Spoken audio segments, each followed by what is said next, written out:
He muttered something to himself that I couldn't understand. Looked hard at me and then arose and approached me. I thought we were about to have another crazy scene. Scarcely had that thought passed through my mind when he placed his right foot on my body. Immediately I had a wondrous experience. My eyes were wide open and I saw that everything in the room, including the walls themselves, was rapidly whirling around me and receding. At the same time, it seemed to me that my consciousness of self, together with the entire universe, was about to vanish into a vast, all-devouring void. I cried out loudly, "Huff, what are you doing to me? Don't you not have parents at home?"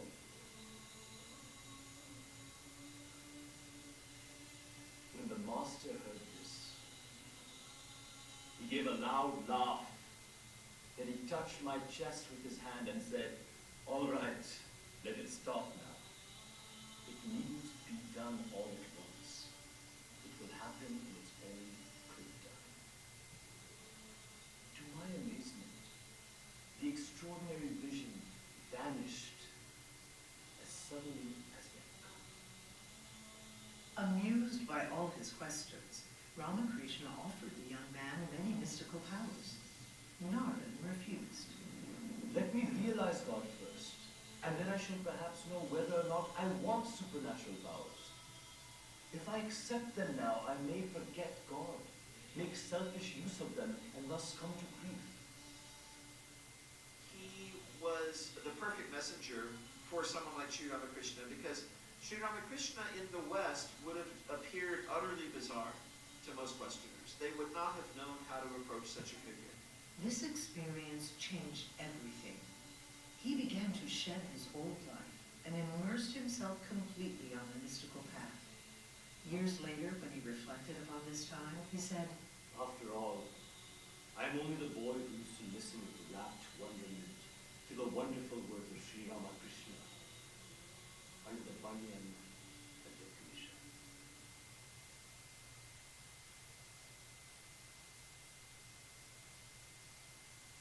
In 1884, his father suddenly died, leaving the family destitute and almost homeless. He tried to manage the legal battles to save their estate, but things fell apart, and the community had to care for them. This was the tipping point. The call to give up the material world and immerse himself in the mystical quest became irresistible. By now, Ramakrishna had gathered a motley crew of devoted young men around him, led by Narad. But his health was failing with throat cancer. He initiated them into monastic life, the path of the sannyasi. They received a special saffron cloth to signify the color of purification and death, pledging to leave the material and sensory world behind.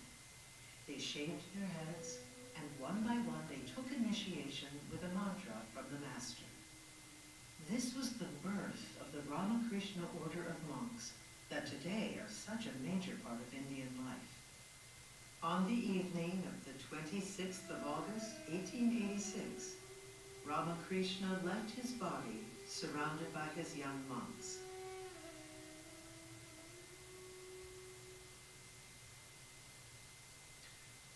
We underwent a lot of religious practice at the bottom of the mount.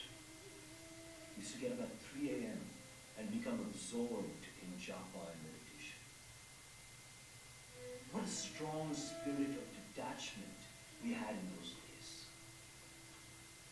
We had no thought even as to whether the world existed or not. Narad decided that he would become a wandering monk and discover the true spirit of India. He took the name Swami Vivekananda, or the one who always follows the path of truth, consciousness, and bliss.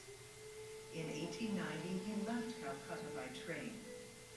"I shall not return until I acquire such realization that my very touch will transform."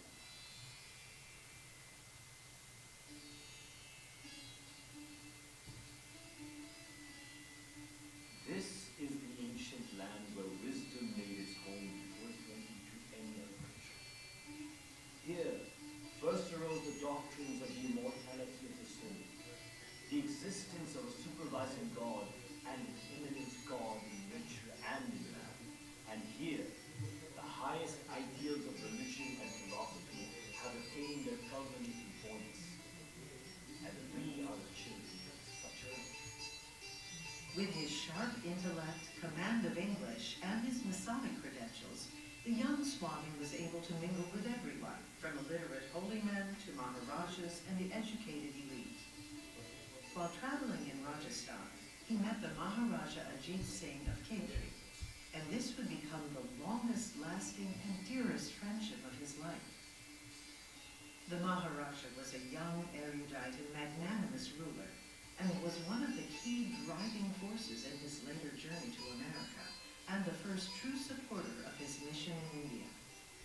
They spent many nights discussing philosophy and engaged in idealistic and mystical thinking. Ironically, when he first arrived at Mount Abu, Khetri's home, he stayed with a Muslim family, and the Maharaja's secretary was shocked and said, "You are a Hindu monk. How is it that you are living with a Muslim? Your food may be now and then touched by him." This angered the Swami. I said to him, "Sir, what do you mean? I am a sannyasi. I am above all social conventions. I see Brahman everywhere, manifested even in the meanest creature. For me, there's nothing higher." This universalism shaped his message of tolerance and understanding.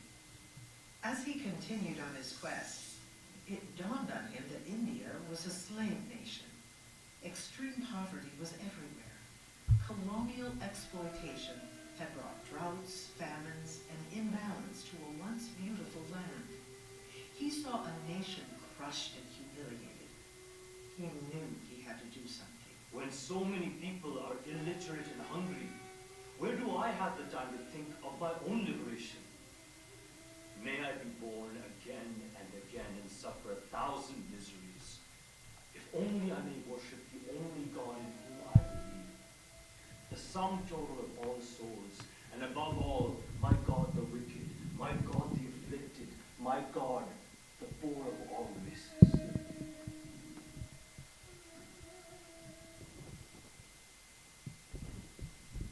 In the winter of 1892, he arrived in Madras in southern India and met his first real disciple, Alasinga Perumal, a young teacher and journalist.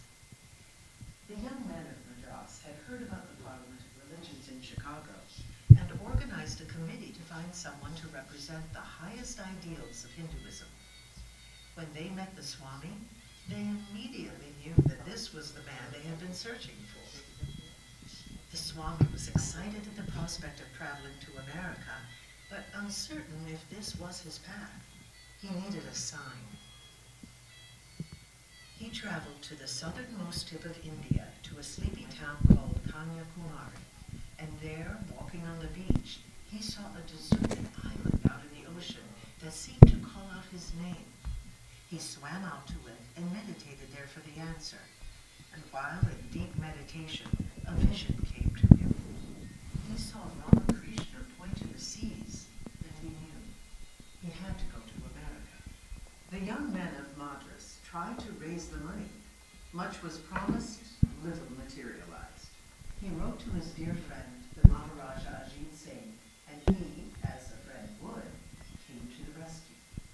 In May of 1893, he arrived in Khetri, and the Maharaja completely recreated him. First, he changed his name to Swami Vivekananda, the blissful seeker of wisdom. Then he gave him the now famous look of the wine-red jacket, the saffron turban and sash, and the robes to match. He looked quite the Maharaja of the spiritual realm. He sent his personal secretary with him to Bombay to organize everything. He bought him a first-class ticket from Bombay to Vancouver and Chicago, got him all his travel permits, arranged letters of introduction to people in America, gave him £300 in spending money, bought him a wristwatch and a fountain pen. And to keep the Swami focused, he promised to look after his mother in Calcutta for as long as he was alive. On the 31st of May, 1893, Swami Vivekananda boarded the P&O steamer Peninsular and set sail for America. He was just 30 years old. On the evening of the 25th of July, he arrived in Vancouver. It was cold, and the ship's captain gave him a coat and allowed him to stay on board. The next morning, he boarded a train for Chicago, where he met a most remarkable woman, Catherine Abbott Sanborn, his first angel in America.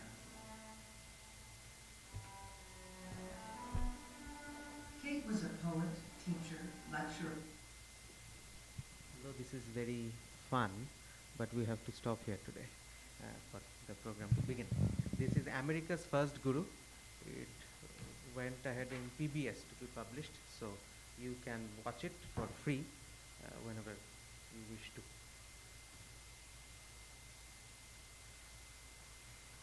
We begin with invocation.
नमः हरिः ॐ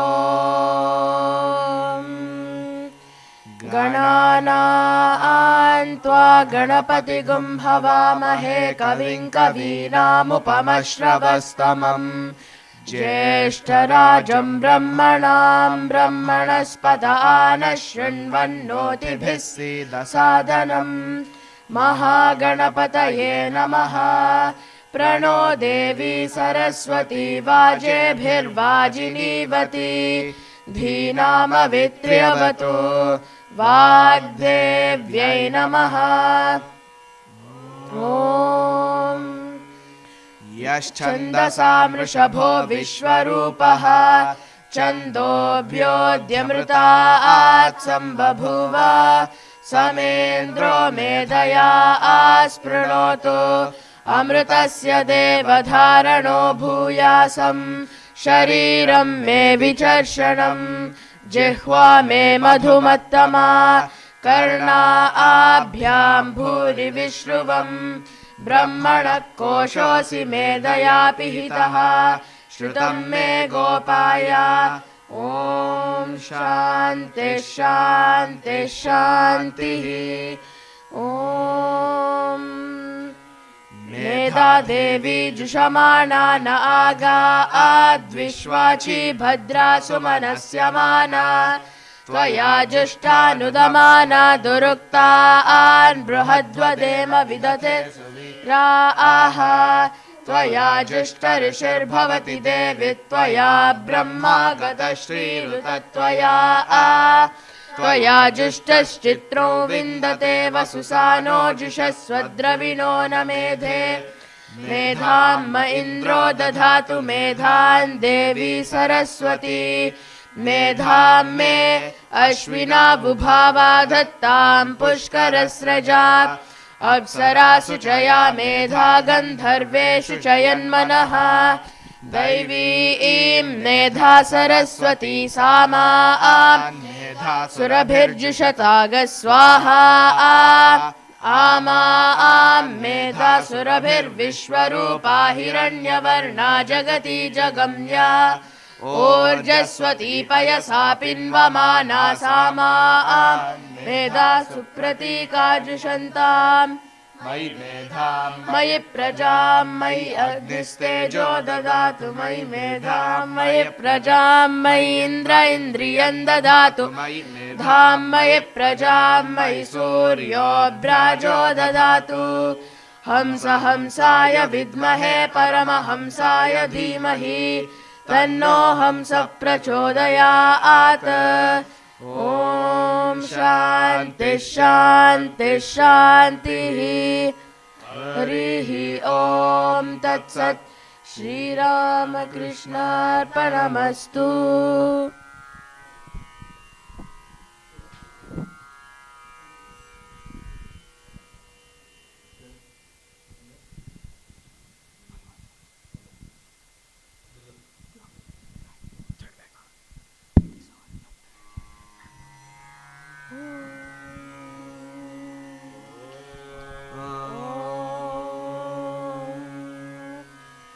सहना भवतु सहनौ भुनक्तु सह वीर्यं करवावहै तेजस्विनावधीतमस्तु मा विद्विषावहै ॐ शान्ति शान्ति शान्तिः ॐ जातवेदसे सुनवाम सोममराति यतो निदहाति वेदः स नः परिषदति दुर्गाणि विश्वानावेव सिन्धुं दुरितात्यग्निः तामग्निवर्णान् तपसा ज्वलन्तीं वैरोजनीं कर्मफलेषु जुष्टाम् दुर्गां देवीगुं शरणमहं प्रपद्ये सुतरसि तरसे नमः अग्ने त्वं पारयानव्यो अस्मान् स्वस्तिभिरति दुर्गाणि विश्वा पोश्च पृथ्वी बहुला न उर्वी भवातोकायतनयाय शंयोः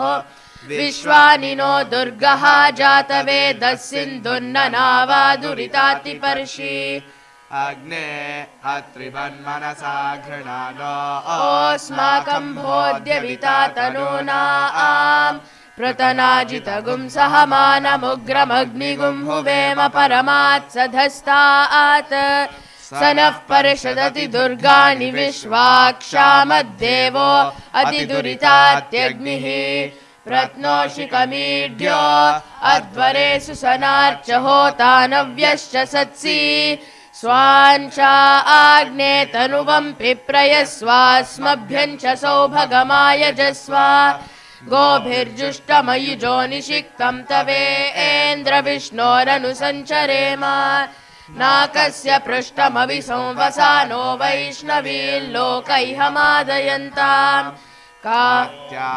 कात्यायनाय विद्महे कन्याकुमारि धीमहि तन्नो दुर्गे प्रचोदयात् ॐ शान्ति शान्ति शान्तिः हरिणीं सुवर्णरजतस्रजां चन्द्रां हिरण्मयीं लक्ष्मीं जातवेदो महावः तां महावः जातवेदो लक्ष्मीमनपगामिनीं यस्यां हिरण्यो विन्देयङ्गामश्वं पुरुषानहम् अश्वपूर्वां रथमद्यां हस्तिना आदप्रबोधिनीं श्रियं देवीमुपह्वये श्रीर्मा देवी जुषताम् कांसोऽस्मितां हिरण्यप्राकारामार्द्रां ज्वलन्तीं तृप्तां तर्पयन्तीं पद्मे स्थितां पद्मवर्णां तामिहोपह्वये श्रियम्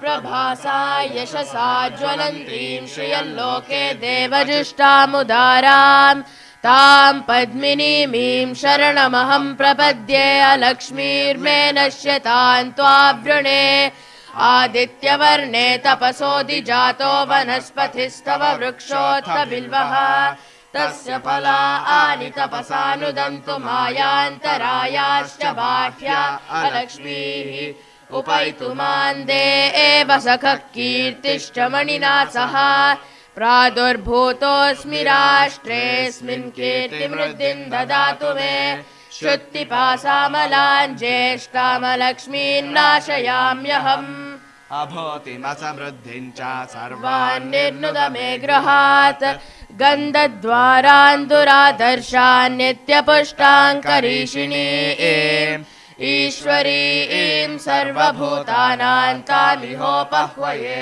श्रियम् मनसः काममाको ममाकूतिर्वाचः सत्यमशीमहि पशूनां रूपमन्यस्य मयि श्रीश्रयतां यशः कर्दमेन प्रजा भूता मयि सम्भव कर्दमा श्रियं वासय मे कुले मातरं पद्ममालिनीम् आपसृजन्तु स्निग्धानि चिक्लीतवस मे गृहे निच देवीं मातरं श्रियं वासय मे कुले आर्द्रां पुष्करिणीं पुष्टिं पिङ्गलां पद्ममालिनीम् सुन्द्रां हिरण्मयीं लक्ष्मीं जातवेदो महावः आर्द्रां यक्करिणी यष्टिं सुवर्णां हेममालिनीं सूर्यां हिरण्मयीं लक्ष्मीं जातवेदो महावः तां महावः जातवेदो लक्ष्मीमनपगामिनीं यस्यां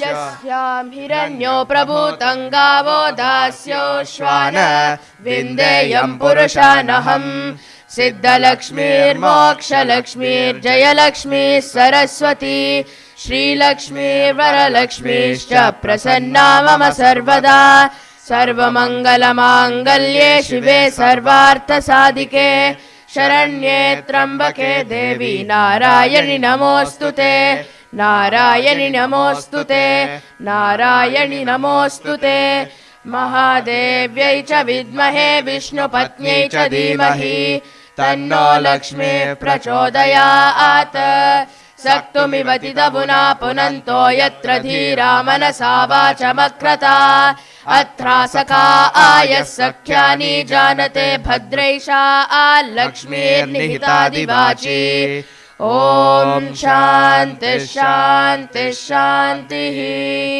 हरिः ॐ तत्सत् श्रीरामकृष्णार्पणमस्तु।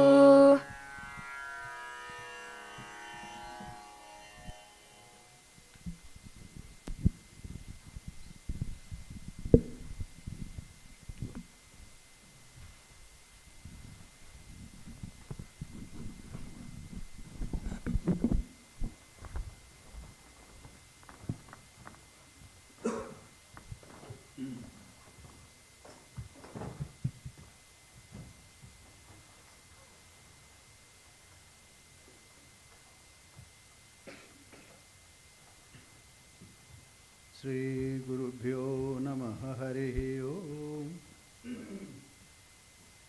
सहना भवतु सहनौ भुनक्तु सह वीर्यं करवावहै तेजस्विनावधीतमस्तु मा विद्विषावहै। ॐ शान्तिः शान्तिः शान्तिः हरिः ओम्। असतो मा सद्गमय तमसो मा ज्योतिर्गमय मृत्युर्मा अमृतं गमय आविराविर्मयेधि। ॐ शान्तिः शान्तिः शान्तिः।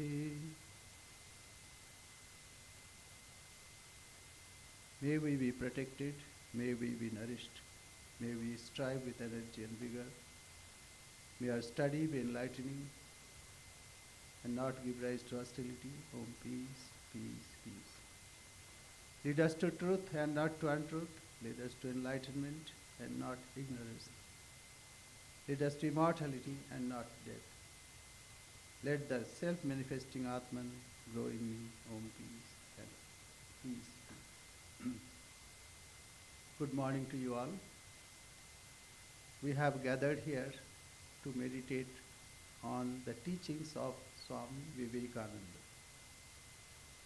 This is his birth anniversary. On 12th of January 1863, he was born in Calcutta. So we have gathered here to learn a story of a soul who wanted to know the truth about God and what is our existence. And he searched and he found a guru. So this story is the story of Guru and Shishya, and how Sri Ramakrishna, his guru, attracted him, and he descended in this earth from the sphere of rishis, 7 rishis. So his mental tendency was to go into samadhi. But Sri Ramakrishna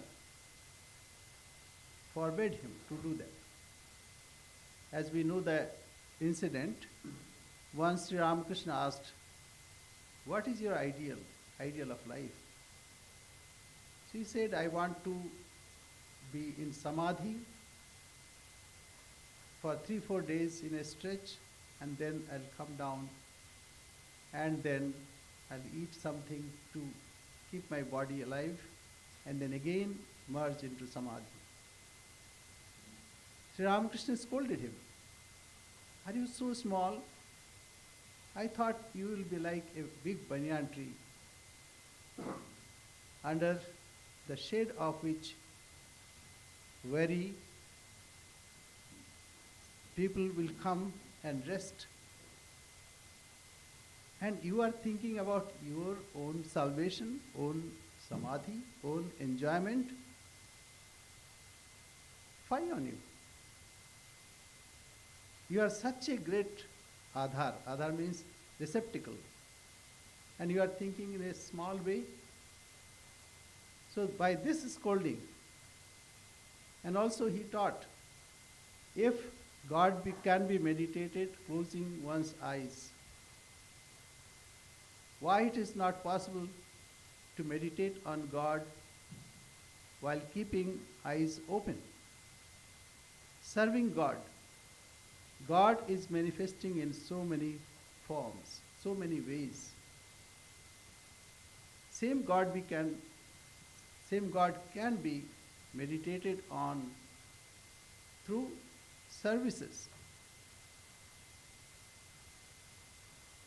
So he taught by scolding and also to teach him the right way.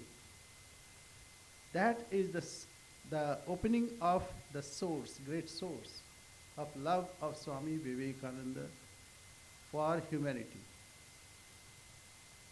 And then he came to the West, as we know, and he translated his Guru's teaching into our modern phrase. Sri Ramakrishna would say that realization of God is the goal of life. First we will have question, where is God? How can we realize him? It is impossible. So Swami Vivekananda translated in our modern parlance. He said, each soul is potentially divine. We are divine. We are not human beings. But this potentiality to be manifested. We are divine, we understand also, we have inkling. But we are so busy in this world. We are enmeshed in this world that we don't want to remember. So Swami Vivekananda said, now God, realization of God, how he translated that. Each soul is potentially divine. To manifest this divinity is the goal of life, controlling nature, internal and external. So each soul is potentially divine. We are divine. We are not human being. We may think that we are human being. We have 2 hands, 2 feet, and head, etc. But these are external manifestations. Our real nature is divine. To manifest this divinity within, manifest. It is not in theory. It should not be in just a saying. It should be manifested within, controlling nature, internal and external. And how to do it, he also postulated. By work, whatever we do, through that we can manifest our divinity. Or worship. By work or worship, or psychic control, or knowledge, and be free. This is the whole of religion. We have confusion. All our misery starts with confusion. And what is the source of confusion? Not to know correctly. We have some inkling, but exactly we don't know. Here comes confusion. We know and we don't know. So it is like we know our destination, but we don't know how to go about it.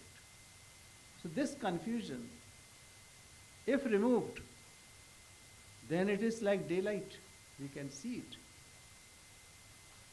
So Swamiji clarified our ideas, removed our ignorance. And for this, what is required? It is Viveka, power of discrimination, not political discrimination, but to separate and segregate truth from untruth, knowledge from ignorance, ordinary things and the supreme being, secular and sacred. This power of discrimination is very important. That is the essence of Vivekananda. Viveka Ananda, discrimination. So he taught us how to discriminate, how to segregate, how to separate these two. Through his big eyes, he could see what is truth. And he taught us how to see that truth. So this truth is to be discovered in our own lives. Otherwise it's futile. So each soul is potentially divine. To manifest this divinity within by controlling nature, internal and external. Do it by work or worship or psychic control or knowledge or one or two or all of us, all of these. And be free. So freedom is the goal. So this is the central theme of his teachings. And he taught strength, power of purity. Strength lies in purity, in truth and in oneness. As we see one, our strength grows. As we see diverse, we are divided. So this is the theme of his life. So on this life, we'll hear from his teachings, from our youngsters and also some other speakers. So you all are very welcome today on this occasion to contemplate on the life and teachings of Swami Vivekananda. I'll conclude with a 3 verses of Vivekananda Panchakam.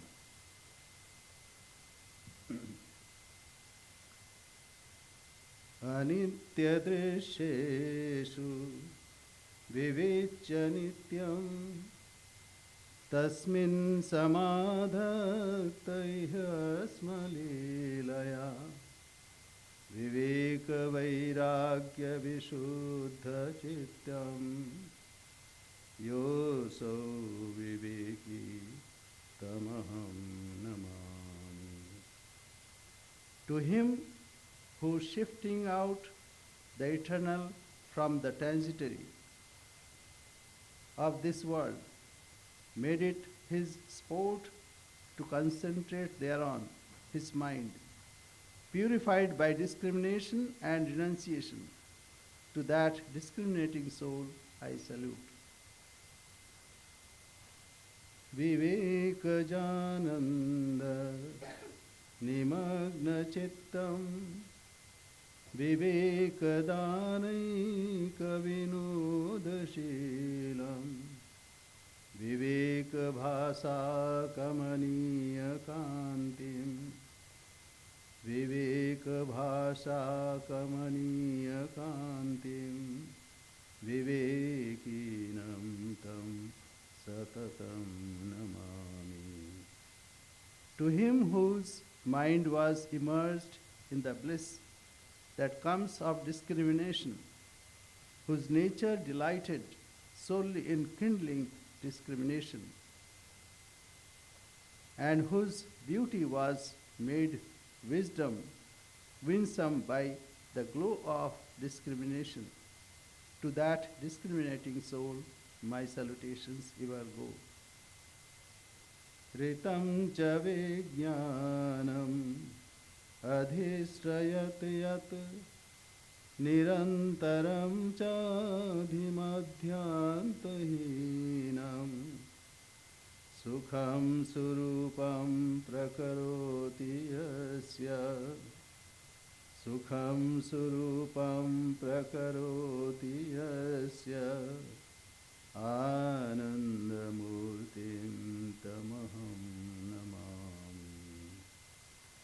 To him whose graceful form, truth and knowledge made their abode, and which imparts a joy incessant, without beginning or end, to that embodiment of bliss I salute. So our salutations to the great soul who came, who descended on this earth to show us the way. As we see in Sri Ramakrishna, he practiced various religions in his own life. He made his life as a laboratory of various religions. So, and ultimately he harmonized all religions. What is ailing today this world? It is the confusion. What is right? Which religion is good? In that confusion, Sri Ramakrishna sent his main disciple, and he taught through him how all religions can be harmonized. And it is the truth, it is the reality that we are to pursue, not the shells, the outer coating of things. To survive, one should have that outer coating, but we are to take the essence. That essence he taught here in the West, and it is most essential now. Even today that confusion is existing, and we see conflict in all spheres of our society. Therefore, his teachings are very important and relevant today. So, without further, we'll continue as the program one by one. Our speakers and those who are reading, the readers, they'll come and also present their presentation. So you are all most welcome on this occasion. Let us meditate on Swami Vivekananda, the principal disciple of Sri Ramakrishna.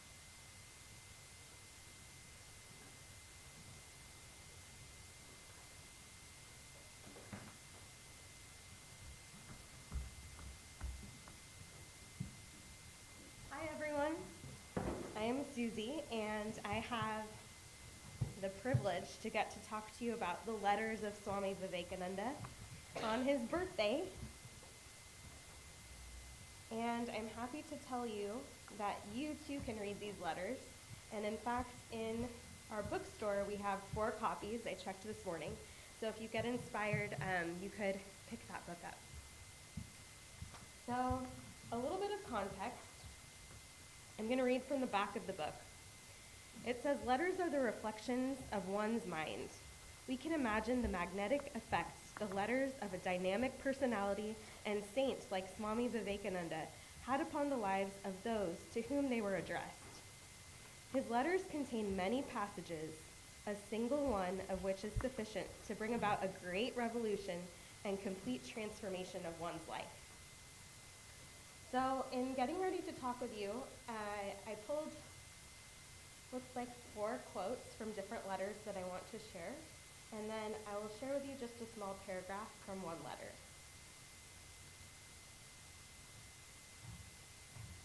Three things are necessary to make every man great, every nation great. 1, conviction of the powers of goodness. 2, absence of jealousy and suspicion. 3, helping all who are trying to be and do good. In a letter to Swami Ramakrishnananda, Swami Vivekananda wrote, "The gods are pleased where the women are held in esteem. Thou art the woman, thou art the man, thou art the boy and the girl as well." And last, in a postscript, the term organization means division of labor. Each does his own part, and all the parts taken together express an ideal of harmony. So now I'll share with you a small excerpt of a letter. There's a few different letters you can find that Swami wrote to Professor J.H. Wright of Boston, who is the person who introduced Swami Vivekananda to the Parliament of Religion. So just as a little bit of context, in one of the letters he wrote, "You and your noble wife and sweet children have made an impression in my brain which is simply indelible.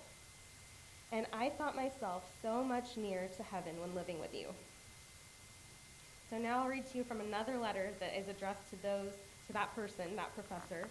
But specifically this excerpt is very special because he is addressing the children of that professor. He says, "I dare not preach to you or your wife, but to your children I quote these passages from the Vedas. The 4 Vedas, sciences, language, philosophy, and all other learnings are only ornamental. The real learning, the true knowledge, is that which enables us to reach him who is unchangeable in his love. How real, how tangible, how visible is he, through whom the skin touches, the eyes see, and the world gets its reality. Hearing him, nothing remains to be heard. Seeing him, nothing remains to be seen. Attaining him, nothing remains to be attained. He is the eye of our eyes, the ear of our ears, the soul of our souls. He is nearer to you, my dears, than even your father and mother. You are innocent and pure as flowers. Remain so, and he will reveal himself unto you. Dear Austin, when you are playing, there is another playmate playing with you who loves you more than anybody else. And oh, he is so full of fun.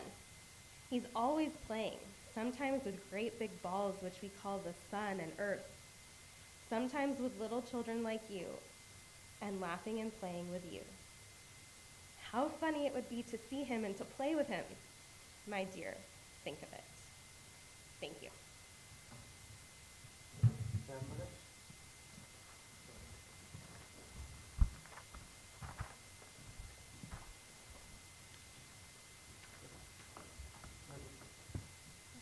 या देवी सर्वभूतेषु श्रद्धारूपेण संस्थिता नमस्तस्यै नमस्तस्यै नमस्तस्यै नमो नमः।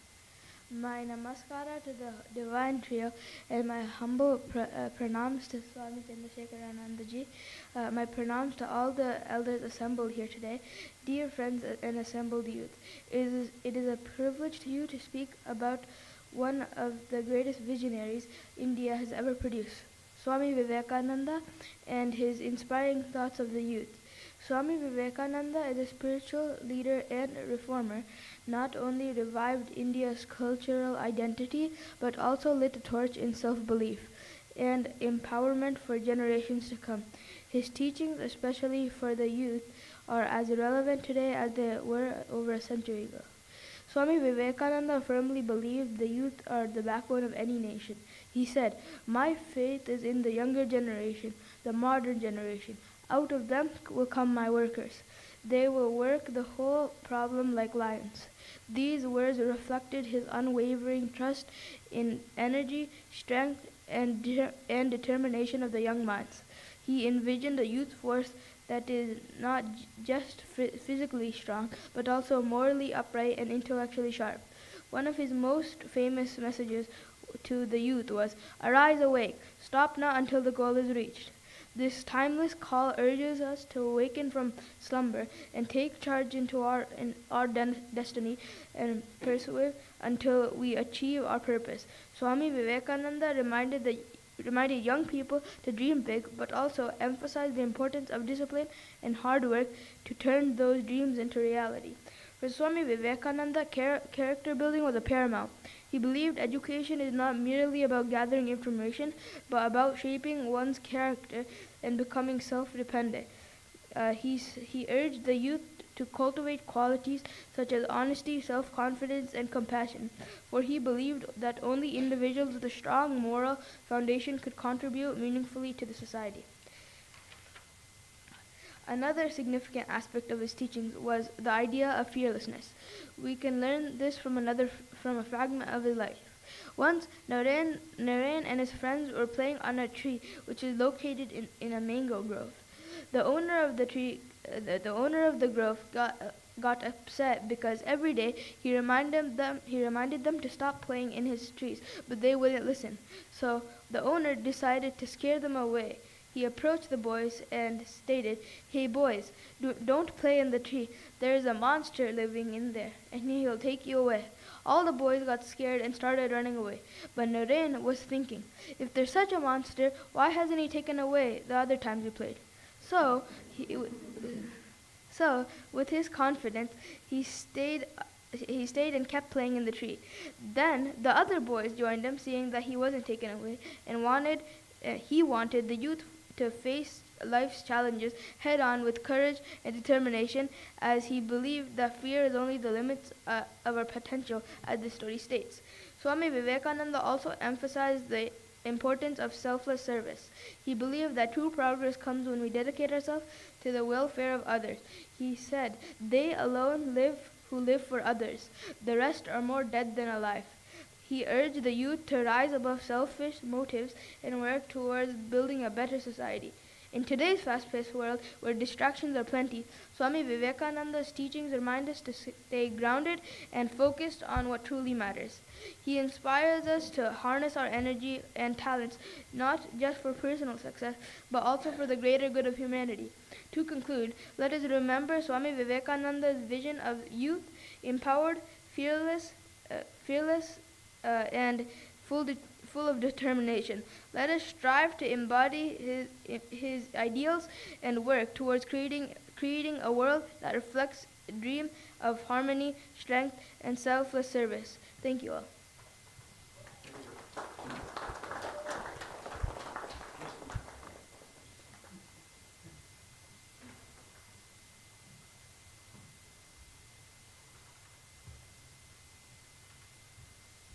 Namaste everyone. Today I am very excited to talk about Swami Vivekananda, a great person from India who lived more than 100 years ago. Swami Vivekananda was born on January 12, 1863, in a city called Kolkata. His real name was Narendranatha Datta. Swami Vivekananda was very intelligent and loved learning new things. When he was a child, He liked to read many books and ask a lot of questions. He was very curious and always wanted to understand the world around him. As he grew up, he met a wise teacher named Ramakrishna Paramahamsa. Ramakrishna taught him many important lessons about life, love, and spirituality. Swami Vivekananda learned a lot from his teacher and decided to dedicate his life to helping others. One of the most famous moments in Swami Vivekananda's life happened in 1893. He traveled to the United States to attend a big meeting called the Parliament of the World's Religions in Chicago. At this meeting, people from all over the world came together to talk about their different religions and beliefs. When Swami Vivekananda stood up to speak, he greeted the audience with the words, "Sisters and Brothers of America." Simple greeting made everyone feel happy and welcome. In his speech, he talked about how all people and religions should live together in peace and harmony. He said that we should love and respect each other no matter where we come from or what we believe in. His speech was so powerful and inspiring that people gave him a standing ovation. His speech in Chicago was enough to understand there's faith in truth and oneness in all. Swami Vivekananda believed that we should be strong, brave, and always believe in ourselves. He said that we all have a special power inside us, and we can achieve great things if we work hard and stay true to our values. He also believed in helping others and making the world a better place. To do this, Swami Vivekananda started an organization called the Ramakrishna Mission. This organization works to help people in need by providing education, health care, and other services. They build schools and hospitals, and they work to support people in the communities. Swami Vivekananda's teachings are still very important today. He inspires us to be kind, work hard, and help others. He showed us that we can make a difference in the world by being good and doing good for others. In conclusion, Swami Vivekananda, a honest disciple, great philosopher, a monk, a great master, proud son of Bharat, a lion in human form who only wrote the truth of the Vedas. Swami Vivekananda was a great leader and a wonderful person who dedicated his life to helping others and spread the message of love and peace. We observe January 12th as National Youth Day to celebrate the birth anniversary of Swami Vivekananda. Swami Vivekananda dates well before the modern society we live in today, but the timeless wisdom straight from his own words can still drive us in the right direction, even today for career success. I will end my speech with some quotes as said by Swami Vivekananda. Talk to yourself once in a day, otherwise you may miss meeting an intelligent person in this world. We are what our thoughts have made us, so take care about what you think. Words are secondary. Thoughts live, they travel far. Believe in yourself and the world will be at your feet. Talk to yourself. You're the creator of your own destiny. See the highest, aim the highest, you shall reach the highest. Power of concentration is the key to the treasure house of knowledge. Arise, awake, stop not till the goal is reached. Strength is life, weakness is death. Thank you for listening.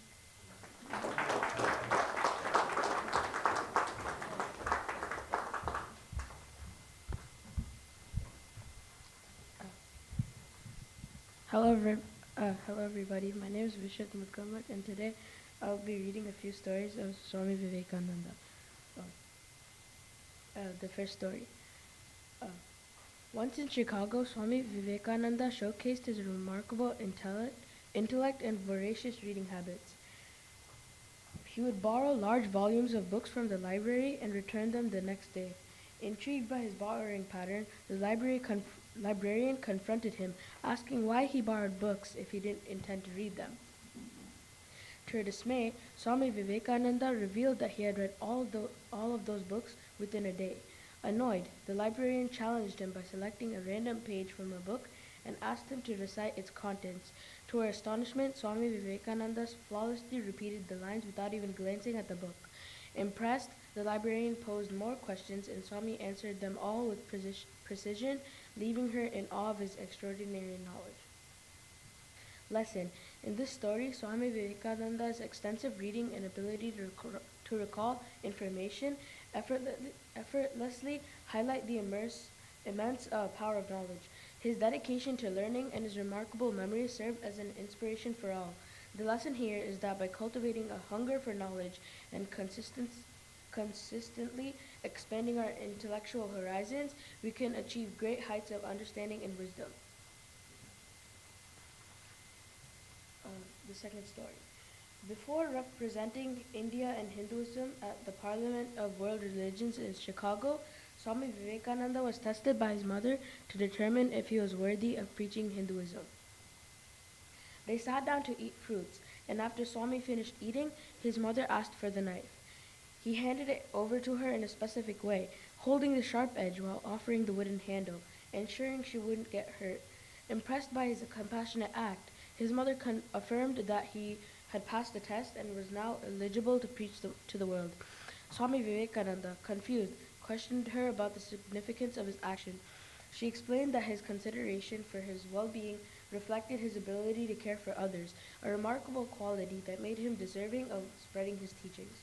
This incident highlighted the importance of compassion and selflessness in one's journey. Lesson.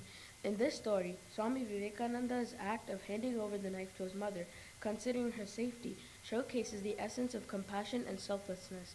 The lesson here is that by extending our care and concern to others, we create a positive impact on their lives and in turn receive blessings and fulfillment. Compassion and empathy should be integral parts of our character, guiding our actions towards the welfare of all beings. The third story. In America, Swami Vivekananda witnessed a group of boys attempting to shoot eggshells floating in water from a bridge. Failing repeatedly, they attracted his attention. He approached them and offered to try his hand. Taking the gun, Swami fired 12 times, hitting the eggshell with every shot. The lesson. The incident where Swami Vivekananda successfully shoots the floating eggshells reveals the importance of concentration and single-minded focus. His ability to direct all his attention towards the target exemplifies the power of mindfulness and unwavering dedication. The lesson here is that by immersing ourselves fully in whatever we do and maintaining a focused mindset, we can achieve extraordinary results. It emphasizes the significance of concentration as a key ingredient for success in any endeavor. By imbibing these lessons from Swami Vivekananda's stories, we can nurture our intellect, question beliefs, practice compassion, employ wit, and harness the power of concentration, ultimately leading to personal growth and a positive impact on the world around us. Thank you.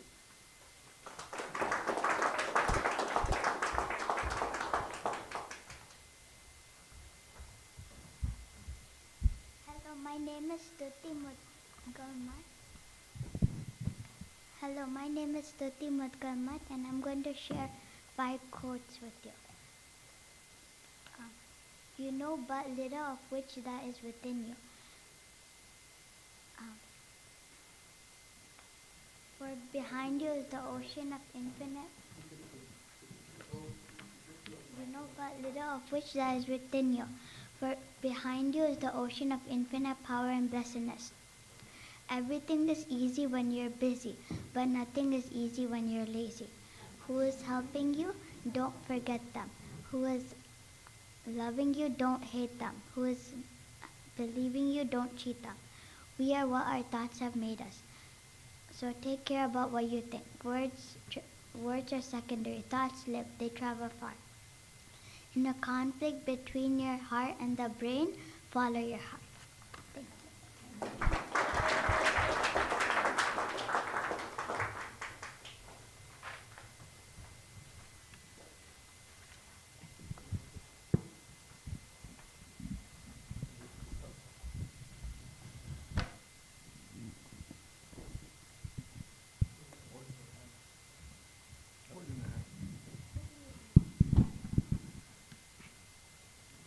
या देवी सर्वभूतेषु श्रद्धारूपेण संस्थिता नमस्तस्यै नमस्तस्यै नमस्तस्यै नमो नमः. My namaskars at the holy feet of the divine trio, My humble pranams and gratitude to Swami Chandrasekharanandji for giving me this opportunity. My pranams to all the elders assembled here today. Dear friends and assembled youth, today I have the honor of speaking about Swami Vivekananda, one of the greatest thinkers, and his profound ideas on education. His teachings of education are not only timeless, but also deeply rooted in spiritual and practical needs of humanity. Swami Vivekananda believed that education is the manifestation of perfection already present in every individual. He emphasized that true education is not merely the accumulation of information, but the development of character, the strengthening of the mind, and the nurturing of the soul. He said, "We want education that by which character is formed, strength of mind is increased, the intellect is expanded, and by which one can stand on one's own feet." To better understand his vision of education, let me share a story from Swami Vivekananda's childhood, a story that reflects the qualities he considers essential for growth and learning. As a young boy, Swami Vivekananda, then known as Narendranath Datta, had a curious and fearless mind. One day, while playing a meditating game with his friends, they noticed a cobra slithering into the room. Terrified, the other children ran away, but young Narendra remained in deep meditation. This incident exemplifies his focus and self-control, qualities he later emphasized as crucial in education. Swami Vivekananda believed that education should instill focus, one-mindedness, and the ability to eliminate distractions. Another anecdote from his childhood highlights his thirst for knowledge. Narendra was known for asking profound questions to his teachers, often leaving them baffled. Once, during class on logic, his teacher explained that God is omnipresent. Curious, Narendra asked, "If God is everywhere, then why can't we see him?" The teacher had no answer. This relentless pursuit of truth was the hallmark of his life and the foundation of his thoughts on education. This thirst also for God realization led him to find his beloved Guru, Sri Ramakrishna. Swamiji believed that education should ignite the spirit of inquiry, encourage students to seek truth rather than passively accept what they are told. Another glimpse from Swamiji's life shows us how he seeks the truth. Sri Ramakrishna used to say that he couldn't never touch money or gold. So to test if his master is telling the truth, Swamiji placed a single coin under Sri Ramakrishna's bed in the absence of Sri Ramakrishna. Soon afterwards, the master came into the room and sat on the bed. In an instant, he jumped up as if he was stung by a scorpion. Then he asked his assistants to check the bed. They checked and found a coin. Then Sri Ramakrishna immediately knew that this was Naren's doing. This shows that even Swamiji would test the word of his guru and not accept anything passively. Swami Vivekananda also spoke about the importance of physical and mental strength in education. He famously said, "You will be nearer to the heaven through football than through the study of the Gita." By this, he didn't diminish the value of spiritual texts, but emphasized the importance of a physical well-being and strength as foundation for a strong mind and character. This belief stemmed from his understanding that a weak body could not sustain a strong mind or soul. Moreover, he firmly believed in education that is inclusive and accessible to all, irrespective of caste, social status, or gender. In his travels across India, he was deeply moved by the plight of poor and the uneducated. He realized education was the key to empowering them and lifting society as a whole. He urged for an education system that combined spiritual wisdom with practical skills, enabling individuals to lead meaningful lives while contributing to society. To conclude, Swami Vivekananda's vision of education is as relevant today as it was in his time. His emphasis on character building, self-confidence, inquiry, strength, and inclusivity provides a holistic framework for education. We must strive to embed these values in our own lives and work towards creating an education system that nurtures not just the mind, but also the heart and soul. May his teachings inspire us to pursue education in its truest sense and help us become better individuals and citizens. Dhanyavad.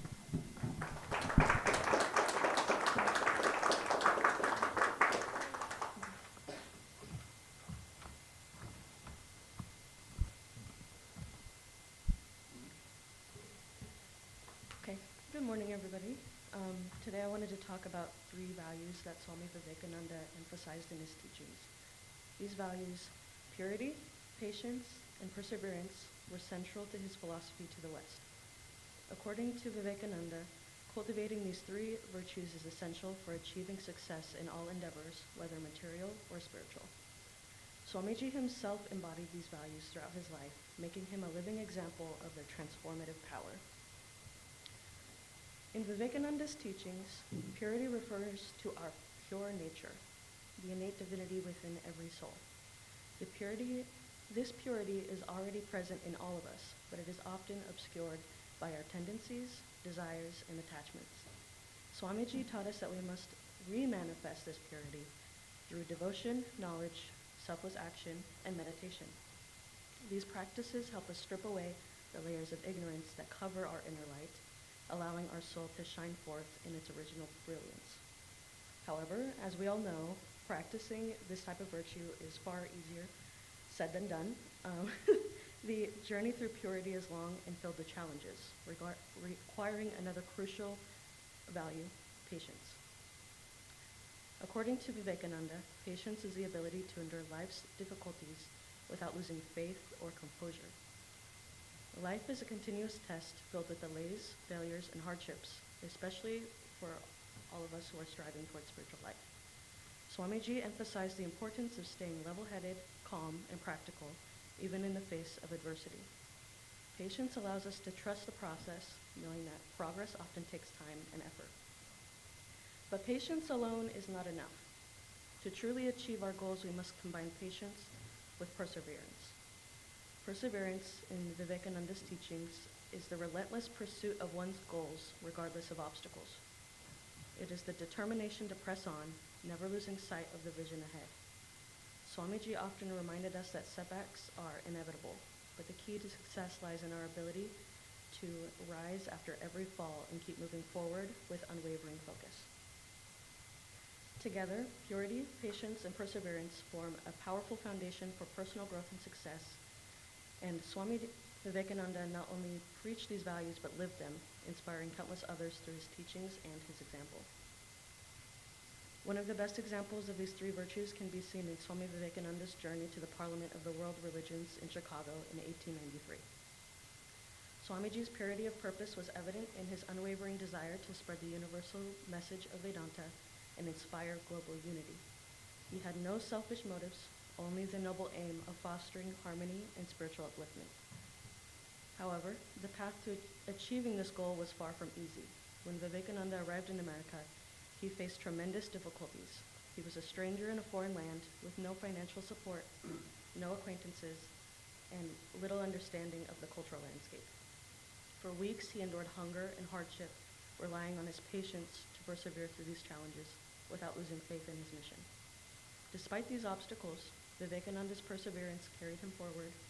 He remained determined to seize the opportunity to speak at the Parliament, and he finally delivered his iconic speech. His message of religious tolerance and universal brotherhood struck a chord with audiences worldwide. His words changed how the West viewed Eastern spirituality and cemented his space as one of the most influential spiritual teachers in history. This remarkable episode from Vivekananda's life exemplifies how purity, patience, and perseverance work together to overcome even the greatest challenges. His life reminds us that with a pure heart, calm endurance, and unwavering determination, we can achieve extraordinary things. I'll end with one of my favorite quotes from Swamiji. It's, "To succeed, you must have tremendous perseverance, tremendous will.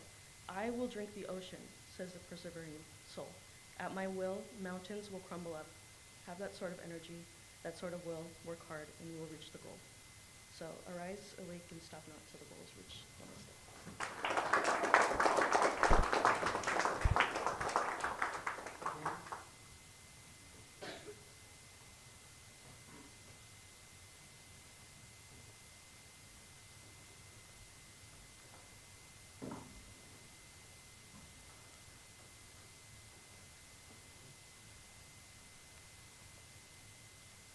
Good morning, everyone.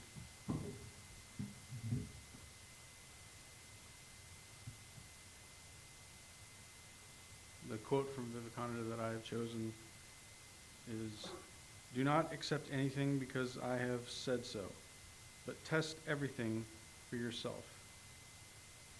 It is not ascent or descent that the goal is to be attained, but in actual and concrete realization."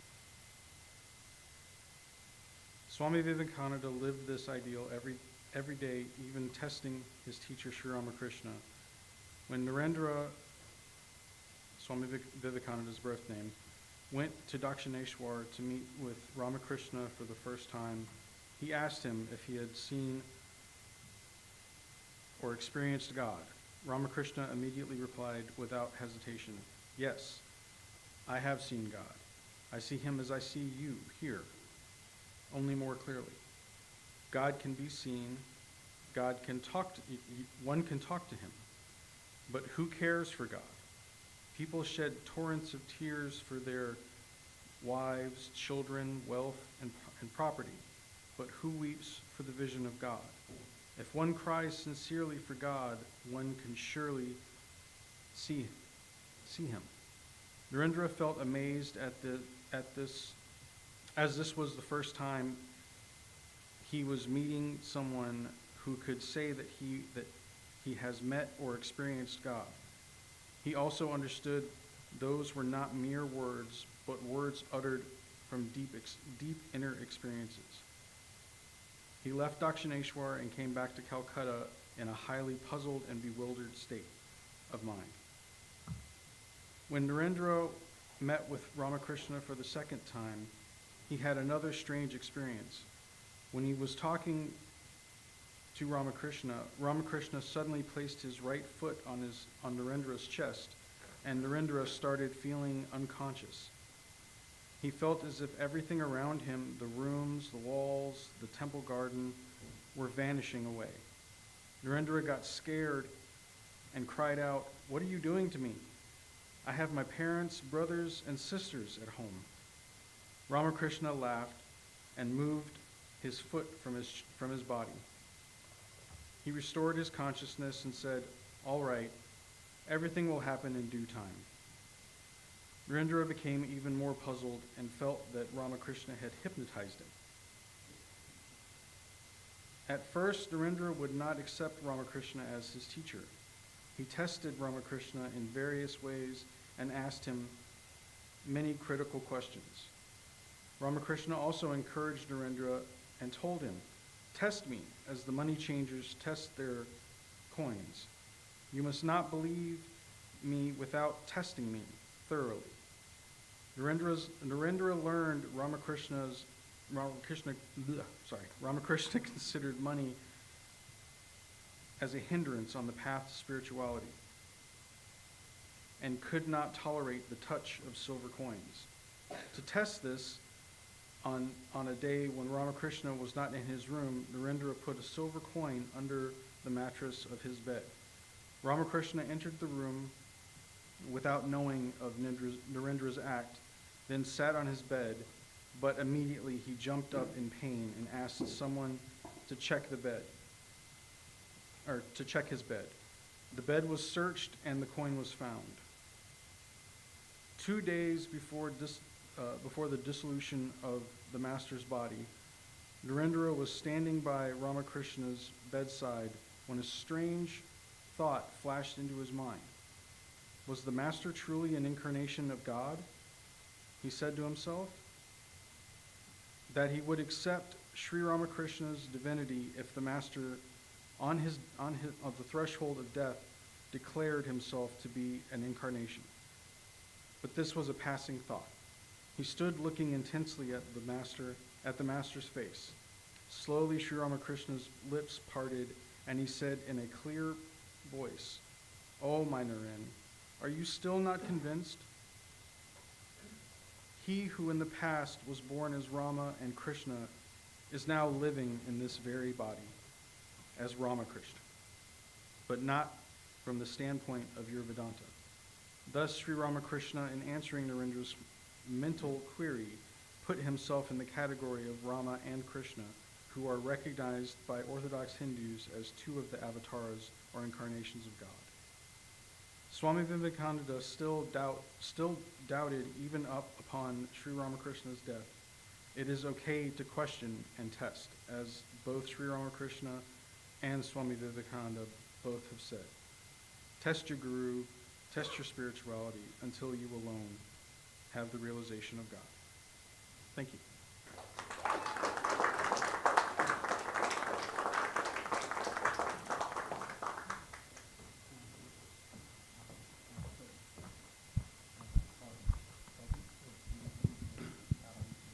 Hi, good morning. So everybody pretty much gave my speech already, so so really I love the teachings of Swami Vivekananda because these are the teachings of are so well suited for our present age. These are teachings from somebody who didn't just want to believe, but somebody who wanted to know. And he gave us the means to know ourselves through the 4 yogas. And these are teachings of somebody who could see past the limits imposed by our very rational age. And I see when we read like the Gospels, Sri Ramakrishna or other accounts of his life, you can see like pieces that make up the prelude to his extraordinary story. They reference Narendra, the promising student and skeptical seeker who visits Sri Ramakrishna at Dakshineshwar. We all know that Narendra would go on to become Swami Vivekananda, but before becoming this towering figure who would change the world, he was in some ways a very relatable figure. Born in 1863 to a prominent Kolkata family, Narendra had to complete his education, prepare for a profession, and find his place in the world. But he also wrestled with doubts that are common in our desanctified age. He was uncertain about the existence of God and put the religious traditions of his homeland to the demands of rational proof. Swami Nikhilananda's biography of Swami Vivekananda describes how teenage Narendra set out to meet someone who had first-hand experience of God. And one of his professors told him about Sri Ramakrishna of Dakshineshwar. We all know the story from there. He had very strange meetings with Sri Ramakrishna. But despite the extraordinary experiences, Narendra remained skeptical. But Sri Ramakrishna never wavered in his confidence of what this disciple would do in the course of his short, stormy life. Sri Ramakrishna would remark sometimes cryptically and prophetically, "I have other disciples far away who speak a language I do not understand." Swamiji would remark years later that Sri Ramakrishna was the only man who ever had the courage to say that we must speak to all men in our own language. Those first meetings with Sri Ramakrishna and Swamiji must have been very strange, but picture how even more bewildering Sri Ramakrishna would have been to Westerners living in the late 19th century. Then also picture Swamiji on his first trip to the U.S. to speak to the Parliament of Religions held in Chicago. He was clad in that burgundy jacket and wore a tidily wrapped turban that rested above that determined look in his eyes that were like portals to a sea of molten passion. With his exacting and forceful command of English, he electrified the audience of the Parliament. We all know the story from there. His speech made him an instant celebrity and a sought-after speaker. He traveled the U.S. and set up the first Vedanta Society in New York and planted the seeds for other centers. He introduced Vedanta and classical yoga to the West, establishing a beachhead for other Eastern traditions that would follow. But remarkably, his intent was never to convert as many people as possible. He remarked once, "The Christian is not to become a Hindu or a Buddhist, nor is a Hindu or a Buddhist to become a Christian, but each must assimilate the spirit of the others and yet preserve his individuality and grow according to his own law of growth." Swamiji's message of acceptance and multiplicity is so refreshing at a time when the most maximalist opinions seem to guide our discourse. A century after his first visit to the U.S., his message is so at odds with prevailing attitudes of our culture, yet is more relevant than ever. At a time when our culture seems to command that we center our own self-gratification, Swamiji taught us the blinding limitations of this mindset and how it ensnares us in attachment. In Karma Yoga, Swamiji teaches, quote, "Pleasure is not the goal of man, but knowledge. Pleasure and happiness come to an end. It is a mistake to suppose that pleasure is the goal. The cause of all the miseries we have in the world is that men foolishly think pleasure to be the ideal to strive for. After a time, man finds that it is not happiness, but knowledge, towards which he is going, and that both pleasure and pain are great teachers, and that he learns as much from evil as from good." Swamiji showed us how true fulfillment comes from selfless service to others and to God. Strikingly, Swamiji also showed us how viewing the world through the lens of good and evil can also ensnare us. He taught, quote, "Really, good and evil are one in our own mind. When the mind is self-poised, neither good nor bad affects it. Be perfectly free, then neither can affect it, and we enjoy freedom and bliss. Evil is the iron chain, good is the gold one. Both are chains. Be free and know once for all that there is no chain for you. Lay hold of the golden chain to loosen the hold of the iron one, and then throw both away. The thorn of evil is in our flesh. Take another thorn from the same bush and extract the first thorn. Then throw away both and be free." In addition to the limits of good and evil, Swamiji shared other interests of Western philosophers, particularly how the rationalizing impulses of our age and their demand for empirical proof had created a crisis of how to find meaning in life. But he offered a refreshing response. In Raja Yoga, Swamiji teaches that, quote, when you step beyond thought and intellect and all reasoning, then you have made the first step towards God, and that is the beginning of life, end quote. Traces of the skeptical young Narendra remain in these writings. Continuing in Raja Yoga, he asks, what proof is there that, quote, the state beyond thought and reasoning is the highest state, end quote. In answering his own question, he pointed to examples of others who had shown that, quote, that this life is but a little stage on the way towards infinity which is beyond, end quote, as well as how to follow in their steps. And Swamiji further concluded that there is no other way left. Quote, the sensible world will be the limit of our knowledge if we cannot go farther, if we must not ask for anything more. This is what is called agnosticism. But what reason is there to believe in the testimony of the senses? I would call that man a true agnostic who would stand still in the street and die. If reason is all in all, it leaves us no place to stand on this side of nihilism. End quote. Swamiji in Raja Yoga, he referenced the German philosopher Immanuel Kant, who he wrote, proved beyond all doubt that we cannot penetrate beyond the tremendous dead wall called reason. He continued, quote, this is the value of the study of something that will take us beyond the world. Thou art our Father, and will take us to the other shore of this ocean of ignorance. That is the science of religion, nothing else, end quote.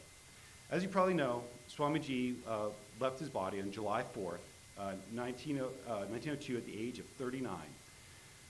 While he traveled the United States, he made friends with many Westerners, and he kept in contact with them through correspondence. And I just want to read, 2 years before his death, I just want to read from a letter he wrote to Josephine McLeod, an American woman he had befriended during his travels.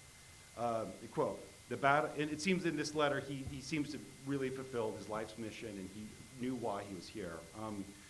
So quote, the battles are lost and won. I have bundled my things, and I am waiting for the great deliverer. Shiva, oh Shiva, carry my boat to the other shore. After all, Joe, I am only the boy who used to listen with rapt wonderment to the wonderful words of Ramakrishna under the banyan at Dakshineshwar. That is my true nature. Works and activities, doing good and so forth are all superimpositions. Now I again hear his voice, the same old voice thrilling my soul. Bonds are breaking, love dying, work becoming tasteless, the glamour is off life. Only the voice of the Master calling. I come, Lord, I come. Let the dead bury the dead, follow me. I come, my beloved Lord, I come. Yes, I come. Nirvana is before me. I feel it at times, the same infinite ocean of peace without a ripple, a breath. I'm glad I was born, glad I suffered, so glad I did make big blunders, glad inner peace. I leave none bound. I take to bonds. Whether this body will fall and release me, I enter into freedom, into the body. The old man is gone forever, never to come back again. The guide, the guru, the leader, the teacher has passed away. The boy, the student, the servant is left behind. Oh, it is so calm. My thoughts seem to come from a great, great distance in the interior of my heart. They seem like rains, distant whispers, and pieces upon everything. That sweet, sweet peace, like that one feels for a few moments just before falling into sleep, when things are seen and felt like shadows, without fear, without love, without emotion. Peace that one feels alone, surrounded with statues and pictures. I come, Lord, I come. The world is but not beautiful nor ugly, but its sensations without exciting any emotion. Oh, Joe, the blessedness of it. Everything is good and beautiful, for things are all losing their relative proportions to me, my body among the first. Om, that existence.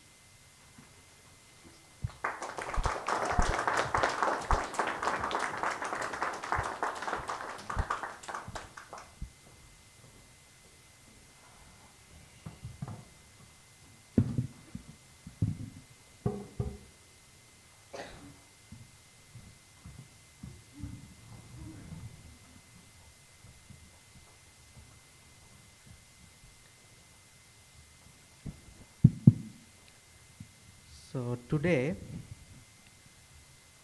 in my inspirations from Swami Vivekananda, as Jake mentioned, we would delve and take a deeper dive into Raja Yoga. And this will be I think would be a pretty fun conversation because for people young by age and people young at heart, we are going to do some math. We are going to do some additions and some multiplications. And as it is called Youth Day in India, we are going to recharge our gray cells and gray matter and get into the counting game. So first, in the beginning, I'll just say, since we shared some stories, so one such, there is a series of stories in his life which mentions this point, which is change of viewpoint. So his viewpoint keeps on changing about these gods and goddesses. So one thing is about Krishna. So in Gospel, there is an event where Sri Ramakrishna is talking about Krishna and all all divine capabilities and qualities related to Krishna. At the end, he asks Narendra in the room that, what do you think about it? And Narendra says, Ami kesto festo bishwash kori na. That means I do not believe in Krishna and all these other kind of things. This fellow in 1901 in San Francisco, in his second trip, gave a long lecture, 2 lectures on Krishna himself. Those lectures are only about Krishna. Now there is a story about Gopal's ma. So around Sri Ramakrishna and Holy Mother, Gopal's ma used to live. Now Gopal's ma did not mean that he had a son named Gopal. Her chosen deity is this small Balak Krishna, or the small Krishna, Gopala. So she used to perform her japa, and as is her devotion and as is Sri Ramakrishna's Leela, she would see this small Krishna, baby Krishna, jumping around her, jumping into her lap, crouching on her shoulders, and she would get disturbed, as if her japa is getting disturbed by this small Krishna. So one day, now usually Swamiji would say to Sri Ramakrishna or Narendranath at that time that you see this Mother Kali and all of these things, these are your hallucinations, I don't believe in those. So one day Gopal's ma goes and asks him that, hey, you are such an intelligent guy and you know so much, I see this kind of baby Krishna jumping around me, is it my hallucination? Am I hallucinating while I am performing japa? Then he embraces Gopal's ma and says, no, everything is true. So his views on Mother Kali also keeps on changing. Initially, he had a lot of disbelief about it, but then there is a very famous incident that happens in his before his second time in America. He goes to Kashmir and he visits a temple called Kheer Bhavani. This temple in Kashmir is a mother's temple, and it has an unfortunate past. As India was attacked by Muslim invaders for centuries, in 3 attacks, this temple was completely practically demolished. Now, from its original form. So Swamiji somehow entered this temple and started meditating there. In his meditations, he thought about this, that if he was there when these invaders came, then he would have stood in front of this temple and would have protected the temple from breaking down. So his actual saying is, if you have to go and do this, you have to go over my body. So he said, if I was there, I would have protected you, mother. In that moment, he has an epiphany. He hears a divine voice which says, who protects whom? So this is a very famous incident. He comes back and he has a long conversation with his student, Sarat Chandra, which is now recorded. And there he says that after Kheer Bhavani, I feel that mother sat on my head. And now I understand the true meaning of her. So this is the thing, who protects whom? So destruction of things that we see around us is also an act of mother. Today, LA fires are raging everywhere. It is very difficult to understand that that is also a very unfortunate act of mother. His proposition of Buddha also changes. Initially, there are talks where he says that the Vedantic traditions were lost due to Buddha.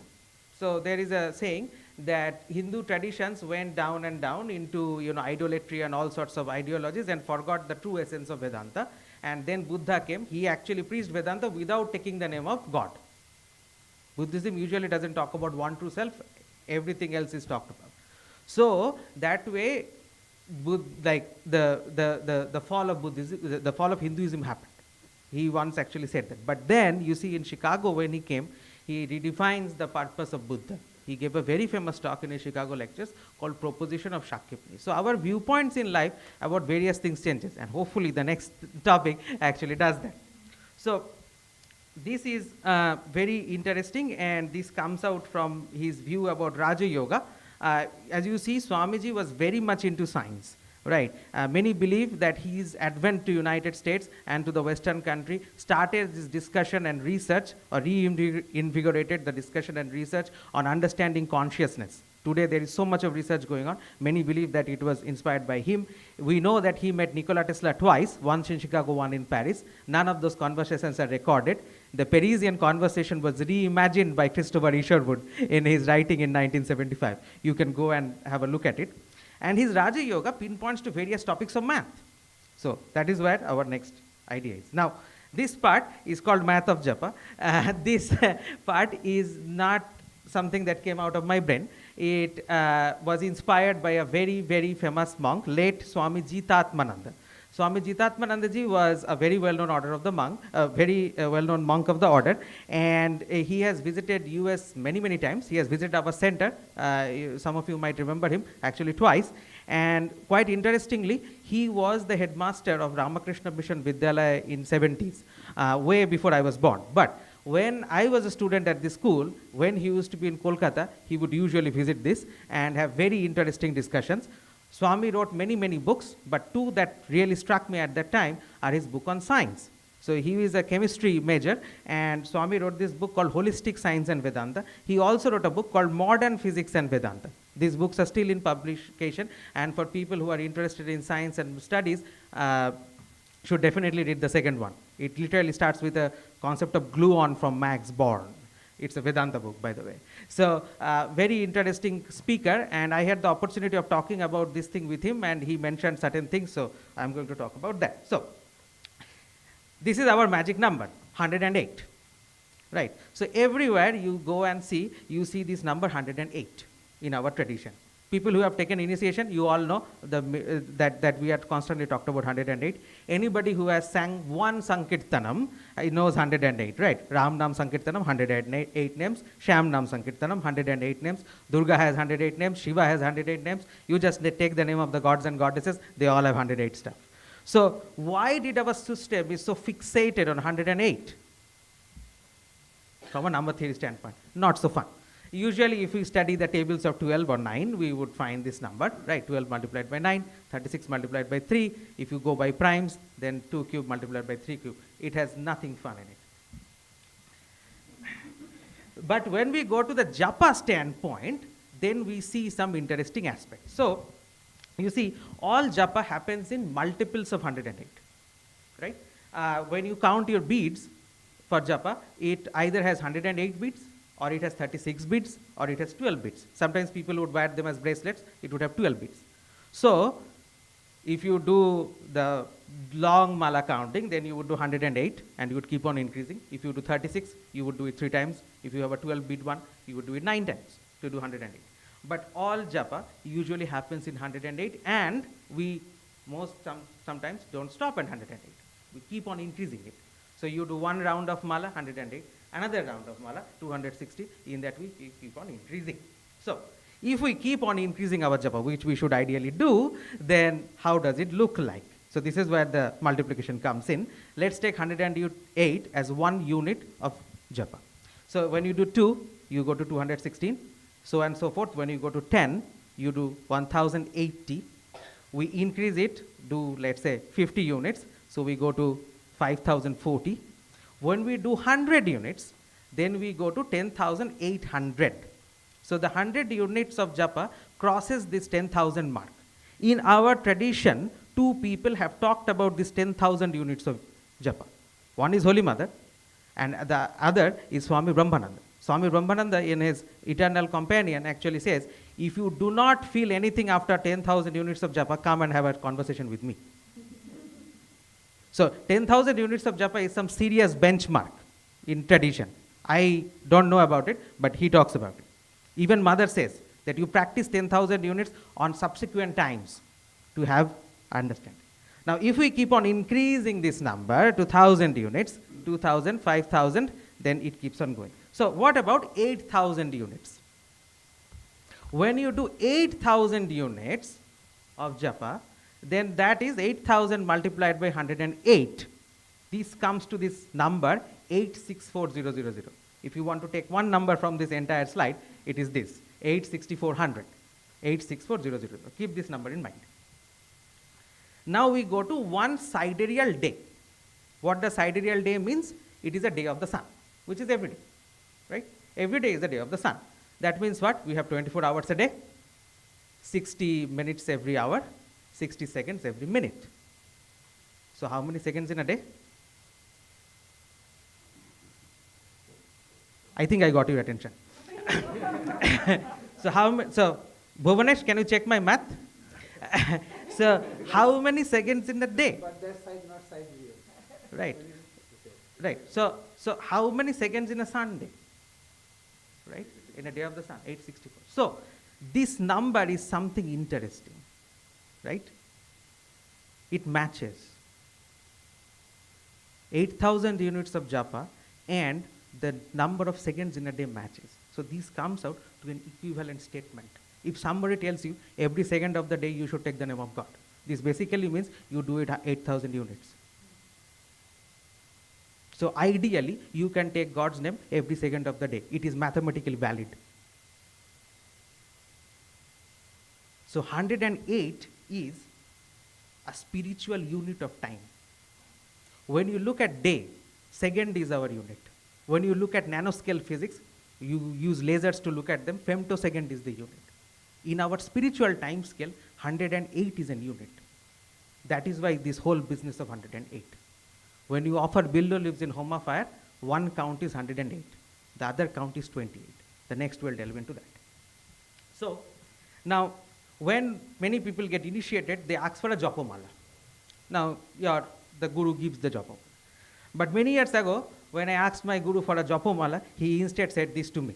He also heard it from some senior, monks, and it is called Pran Vayu Mala Karo. This basically means make your Pran Vayu your mala.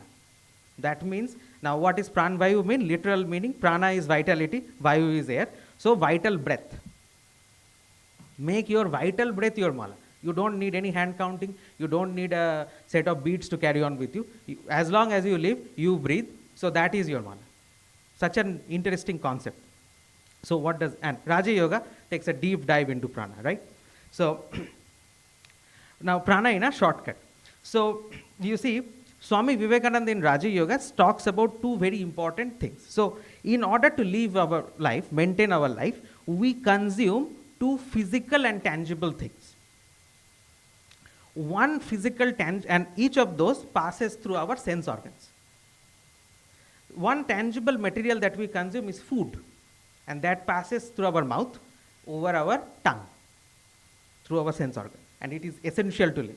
The other tangible material is air, right? Bunch of gases, oxygen, nitrogen, and it passes through our nose, so which is another sense organ.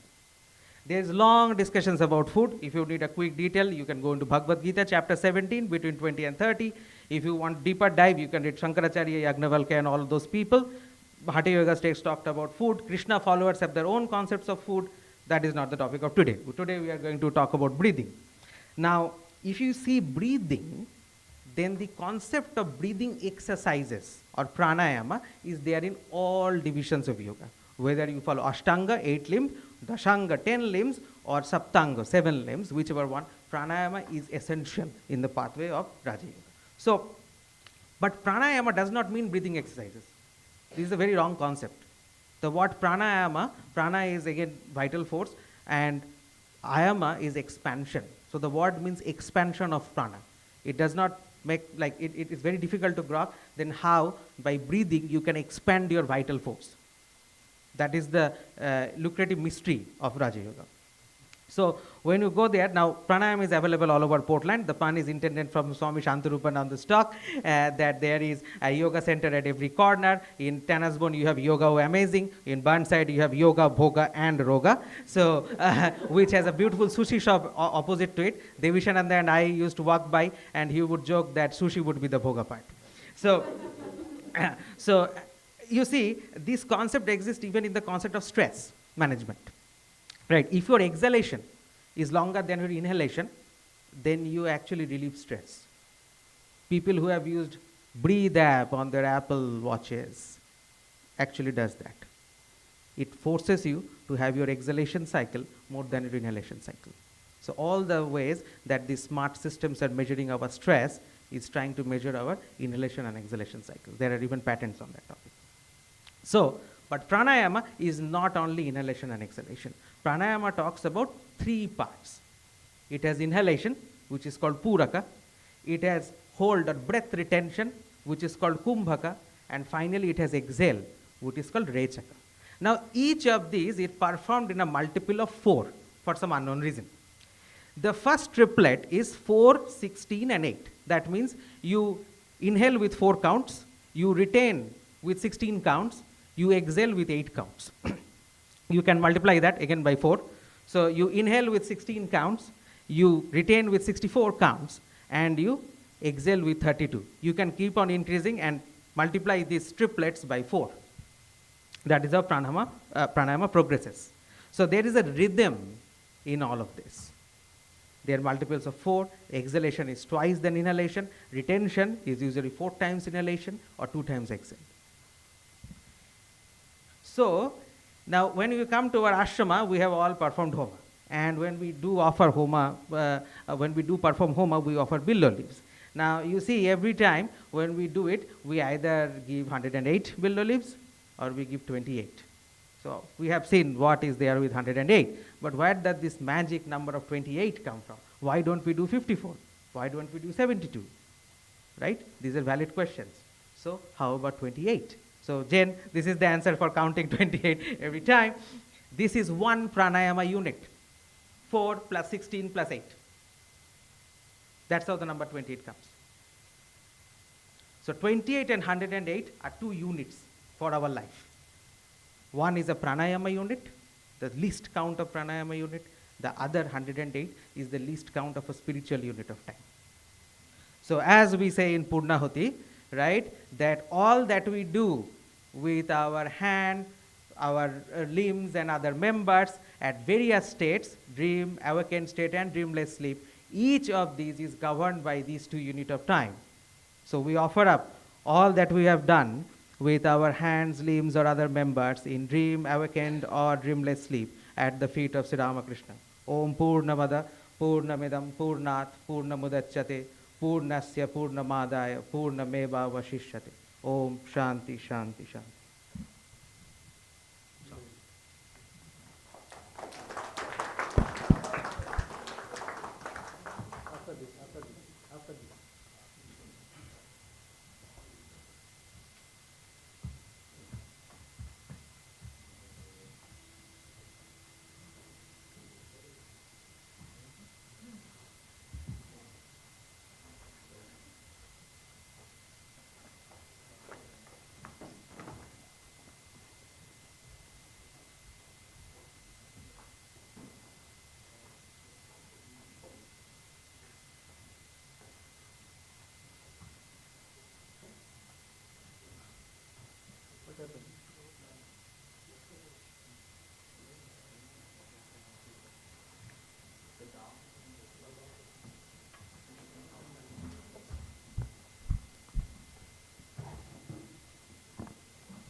Fearless and free of doubt, holy and pure art thou.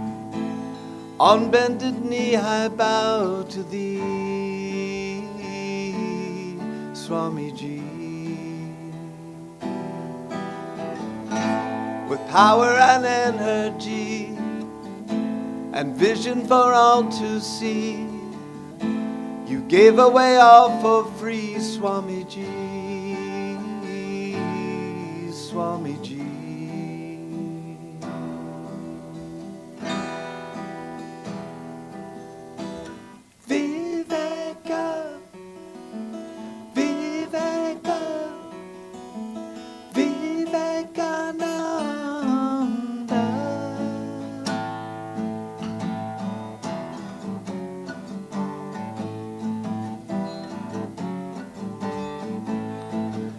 finished all that you had to do and conquered all with love and truth.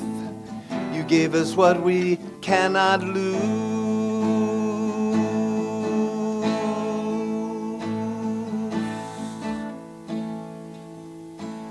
Viveka, Viveka, Vivekananda.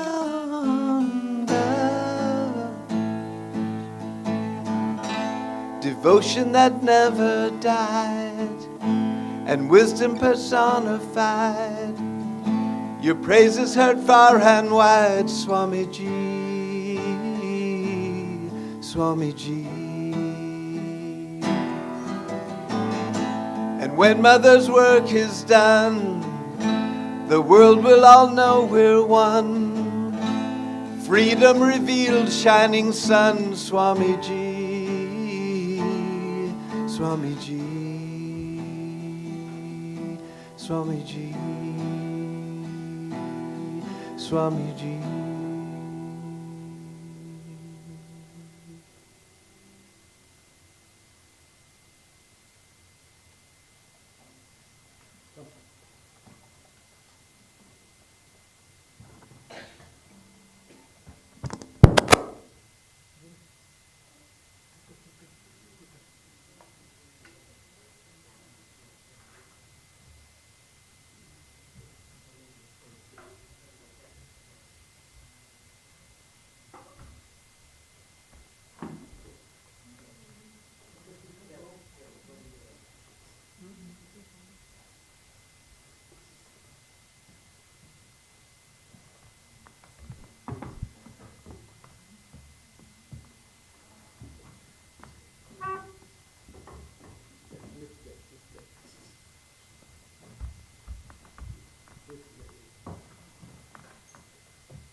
Ratna Gandha Nari Ratna विभोरमाल सन्यासी रविकरकर्षित कूजटिकागन रविकरकर्षित कूजटिकागन our Dinkar कांति अवलंबन काया प्रकटन मायावलंबन काया प्रकटन लीला आवरण भ्रांति तारा उज्ज्वल पशिलो धराप तारा उज्ज्वल पशिलो धराप निर्मल गगन विकासी रत्न गर्भा नारी रत्न प्रसविलो रत्न गर्भा नारी रत्न प्रसविलो विभोर बाल सन्यासी गुरुपद धारण आत्मसमर्पण गुरुपद धारण आत्मसमर्पण महारथेन महासम्मिलन गुरुपद धारण आत्मसमर्पण महारथेन महासम्मिलन दया ओच्छ्वसित स्तोत्र महान दया ओच्छ्वसित स्तोत्र महान दुरित अशांति विदोक्त मेधि दुरित अशांति विदोक्त मेधि जन मन मर्जित शांति प्रदान जन मन मर्जित शांति प्रदान सशिष्य गुरु पद हृदय सदधारी जन मन मर्जित शांति प्रदान सशिष्य गुरु पद हृदय सदधारी गाय किंचन गाय किंचन कृपा कणा अभिलाषी विभोर बाल सन्यासी सारा उज्ज्वल पशिलो धराप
So thank you all. So this is our meditation on Swami Vivekananda. We all, I request you all to have some prasad. We have some prasad here. So you are most welcome. Thank you very much.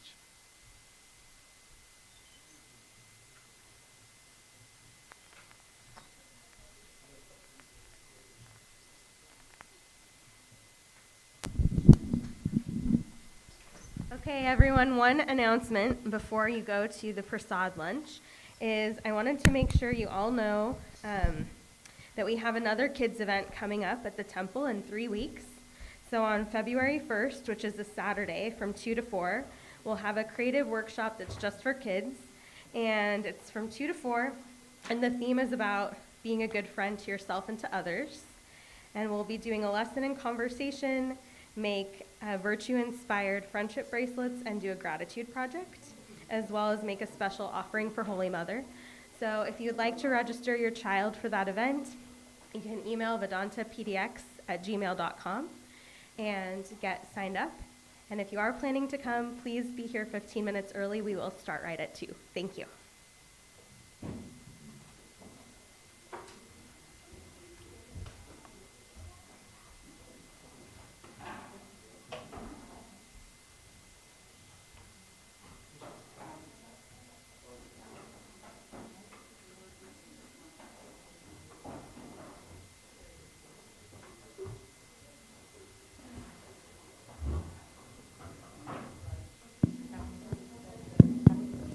We'll say our prayer.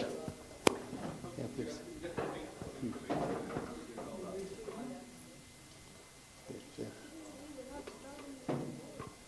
Yeah, we'll have prasad. খুব ভালো, খুব ভালো। হ্যাঁ, কোথায়?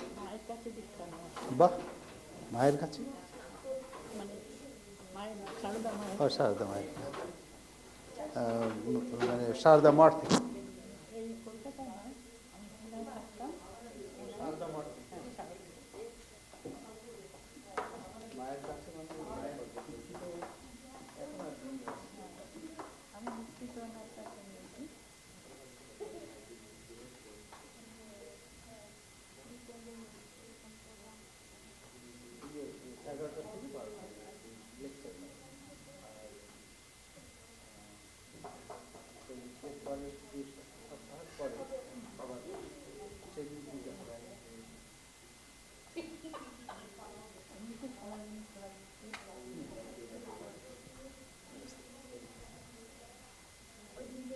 So we say our prayer, okay?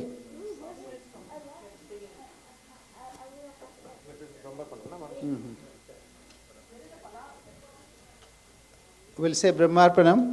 Say Om Brahmarpanam Brahma Havir Brahmagno Brahmanahutam Brahmaivate Nagantavyam Brahma Karma Samadhina Hari Om Tat Sat.